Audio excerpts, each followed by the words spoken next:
Hello and welcome. My name is Alec, and in this document I'm going to show you exactly how to destroy your mental barriers.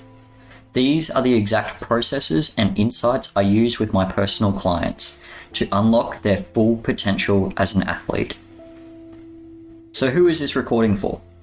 It's really for anyone who suffers at the hands of their own mind.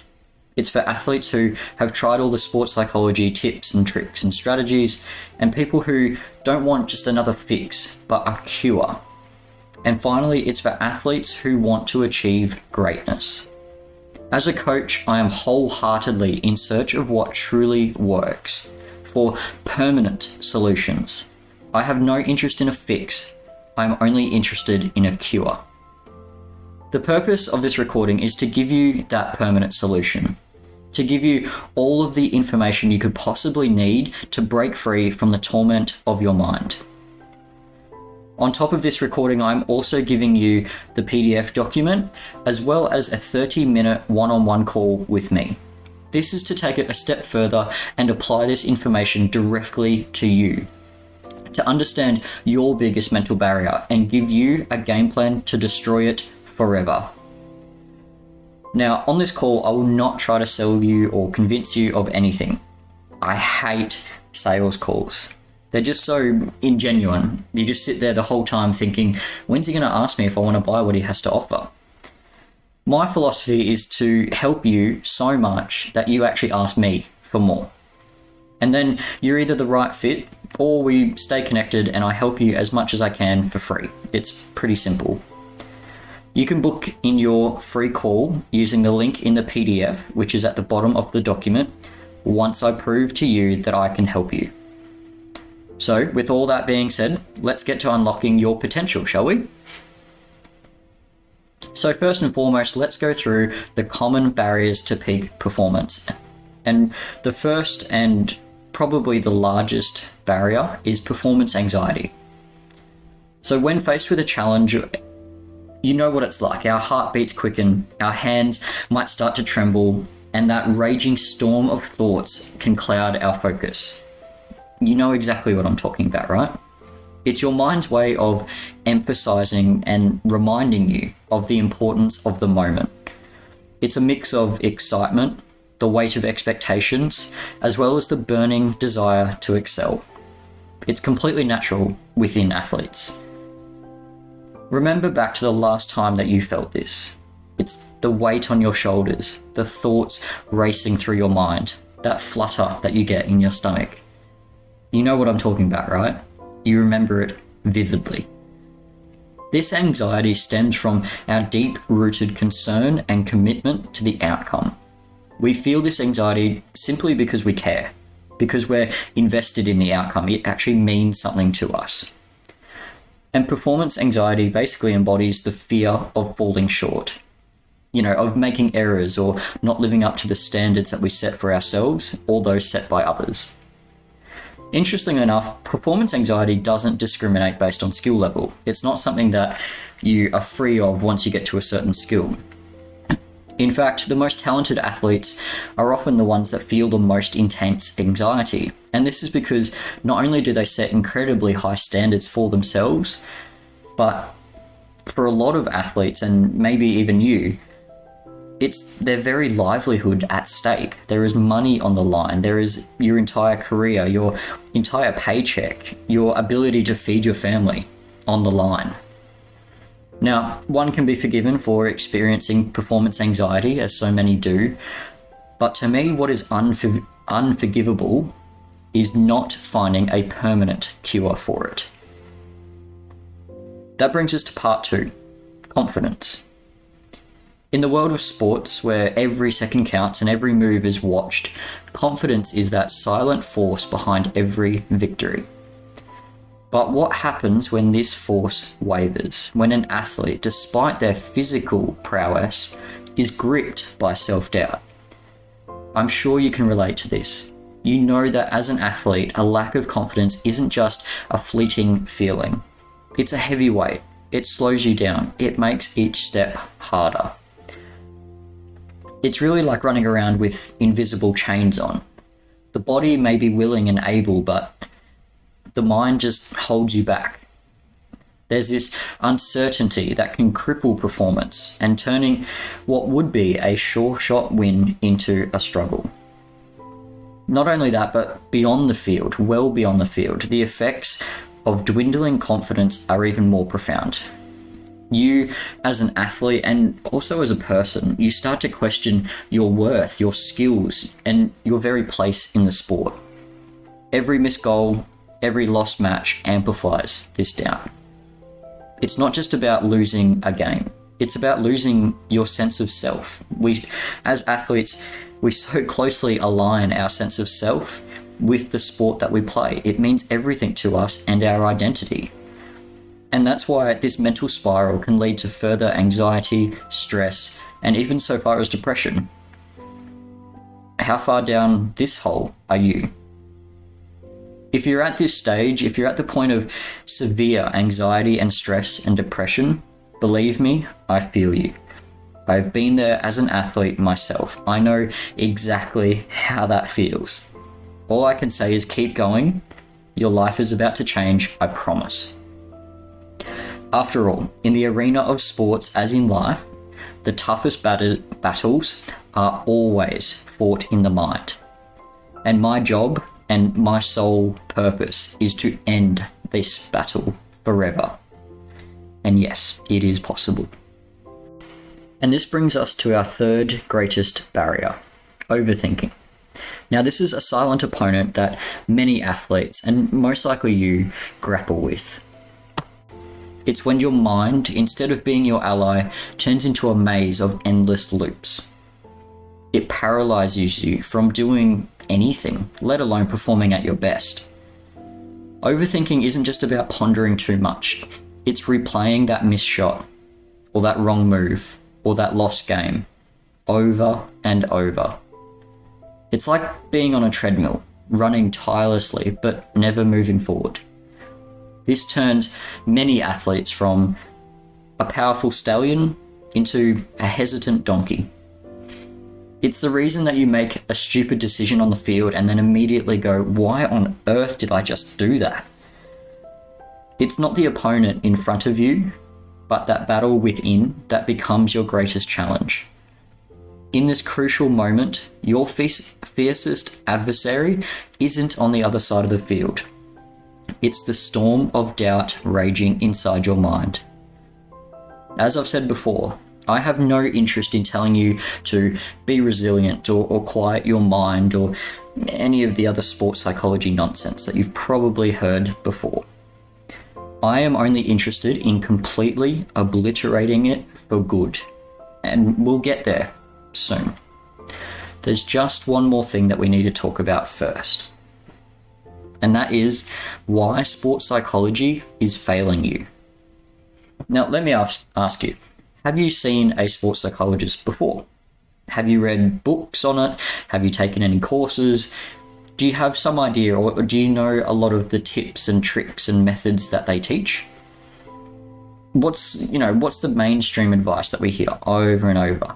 Set clear goals, stay in the present moment, practice mindfulness, visualize regularly, learn relaxation techniques, and embrace challenges. I myself, as an athlete, saw a sports psychologist once a week for over 7 years.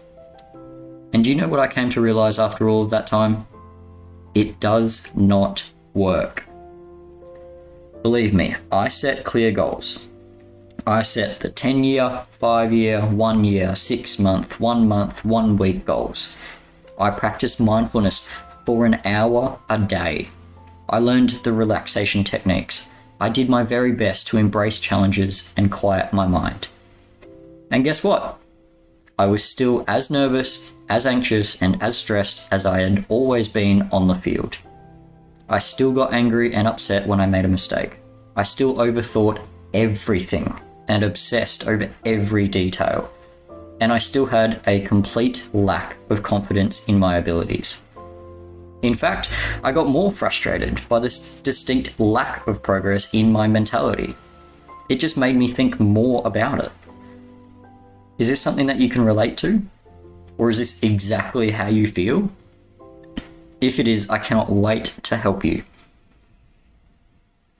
when you come to the same realization that I did, you will feel the way that I did, and it is good. And it was so a little frustrating that it took so bloody long to realize it. But that's where we're going right now. This is the true path to accessing your full artillery of skills and abilities. Here's what I know. The sports psychology tips, tricks, methods, and strategies do not work in overcoming mental barriers. And you're about to understand exactly why. You see, the thing that finally freed me of the anger and the anxiety and the disappointment and the overthinking and the depression was not a technique or a method or a strategy. It was actually understanding where all those emotions came from. And not just on the surface level of, oh, well, I get angry when I make mistakes because I want to do well. I mean, understanding to the level that I realized that it all started when I was 15, when my friends would call me arrogant. So in reaction to this, what I did was I developed this habit of pointing out every single mistake I ever made, thinking, how could someone be seen as arrogant if all they do is point out all the mistakes they made? I mean, it seemed like a good idea at the time. And so because I did that, I started to notice how many mistakes I was making. Shock, right? I became increasingly frustrated at constantly seeing mistakes, as you could probably imagine. To the point that I fell out of love for my sport, I lost all self-confidence and became completely depressed, in all honesty. But when I realized that, when I understood the source of the thoughts and the emotions that were holding me back on the field, everything just melted away. And I have never felt that way toward myself or my sport since. And this is where I come to be with you. This is what I help all of my clients get to. I help them ask the right questions, and I lead them on a path to true understanding, honest self-acknowledgement, and empowerment. This is the path to peace, freedom, and peak performance. This is the path to permanence. Now, the last part of this recording, I'm going to give you the first 3 things that you must understand in order to achieve permanent freedom from your mind. These are the exact understandings that I help my clients get to. This is where it all starts. This is what starts you on the path to permanent freedom and peak performance. Once you understand these first 3 things, you will be obsessed with finding the next parts. So number 1 is simply your mind imprisons you. Your mind is your greatest prison. It is the one and only thing keeping you from achieving everything that you want to achieve. It is also the thing that strives and chases and desires, and this too is your prison. Number 2, don't seek a fix, seek to understand the source. Now, you can continue to search high and low for the perfect technique or the perfect method. You can train and practice for years and years on end. But this will never fix a problem in sport or otherwise. The only way to permanently solve a problem is to understand the problem so deeply that it simply dissolves on its own. Like I explained in my personal story just before. Everything that requires a technique or a method or any sort of doing is like a band-aid on a severed arm. Understanding means that you understand where your emotions come from, the anxiety, the pressure, the insecurity. Understand what purpose they actually serve, because they do serve a purpose. They are trying to get you to feel and to get you to another place. And you must understand why you want to achieve all the accolades that you want to achieve, because I guarantee you it is much deeper than just being the best in the world or winning a few trophies or getting some prize money. And number 3 is you get what you accept. So you are where you are right now because on some level you accept it. Now, whether you like that or not, whether you disagree with it or not, it remains true. And I can prove it in one clear example. Imagine for a moment that your house is on fire. If your house was on fire, would you wait for me to tell you how to get out? Would you sit around and plan out the perfect escape route? Would you wait for the perfect moment? Would you need to be motivated? Absolutely not. You would move immediately. You would do whatever it takes to get out, because it's simply unacceptable for you to stay in that burning building. You would be uncompromising in achieving your goal of escaping. And now look, I get it. Your house isn't on fire, your life isn't on fire, but I am telling you, that is why you are still where you are. And until you get to the point where you are so sick and tired of being where you are that it feels like you're in a burning building, until you get to that point, you will stay where you are. And this is not your fault. This is simply human nature. We are a last-minute creature. So they're the three things that you must understand first. And stick around, because I've also got a couple bonuses for you. Bonus number one is I just want to give you a sneak preview of some of the higher level things that I help my clients understand. This is but a small taste of some truly deep work that we get into. So number one is the truth about the zone. So the zone, that beautiful moment when time slows down, everything becomes within view, and seemingly everything just goes our way. Every movement becomes fluid, every decision is accurate, and every skill is executed effortlessly. Now, sports psychology. Sports psychology will tell you to train your mind in order to achieve the zone, to control your mind, to overpower your mind. But after years and years and years of sports psychology helping elite athletes get into the zone, how often do elite athletes get into the zone? And I'm talking about the best of the best, NBA players, tour professional golfers. How often do they get into the zone? Less than 1% of the time. Decades of science and research and methods and techniques and strategies, and the best of the best still experience the zone less than 1% of the time. So let's understand the problem of the zone. The main symptom of the zone, according to sports psychology as well, is losing one's sense of self. Okay, so where does one's sense of self come from? It is formed and maintained in your conscious mind, the prefrontal cortex, which, by the way, is also the same place where your thoughts and opinions and beliefs are created. So basically, sports psychology is telling you to use your mind to overcome your mind, to use thoughts to stop thoughts. And we wonder why it doesn't work. The truth of the zone is that it does not occur when we control or quiet the mind. The zone occurs when we transcend the mind completely. That is when we lose our sense of self. That is where you melt into your craft and you are no longer separate from it. That is when you gain full access to your capabilities. Okay, on to bonus number 2, and the last one I promise, but I just love it so much, so I'm going to give you another one. Number 2 is skill access versus skill acquisition.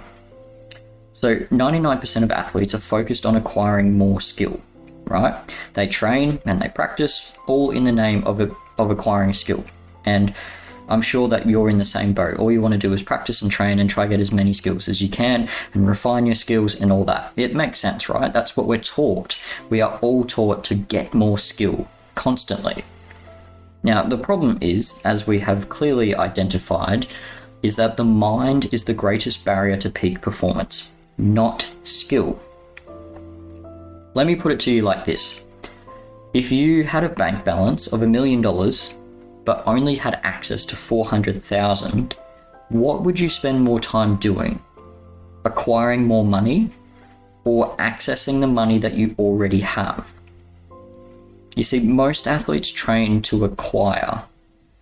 I train athletes to access, because peak performance is all about access. So there you have it. You have not only the information, but hopefully the understanding to get you on the path to permanent freedom from your mind. From here, you must keep this momentum going. Please, information is not enough.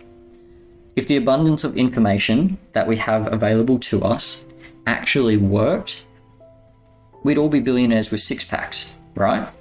I mean, if only. Implementation is key. Understanding is key. So what I want you to do is go to the PDF and book in a 30-minute call with me, okay? I want you to jump on a 30-minute call with me, and let's dive into exactly what you must understand to break free from your mind and perform at your best forever. As I mentioned at the start, I hate sales calls, but I love helping people. So in this call, all I am going to do is answer any questions that you have and help you take the next steps forward in implementing and understanding. Go to the PDF, go to the link, and book in your free 30-minute call via the link. Thank you, and I look forward to meeting with you soon.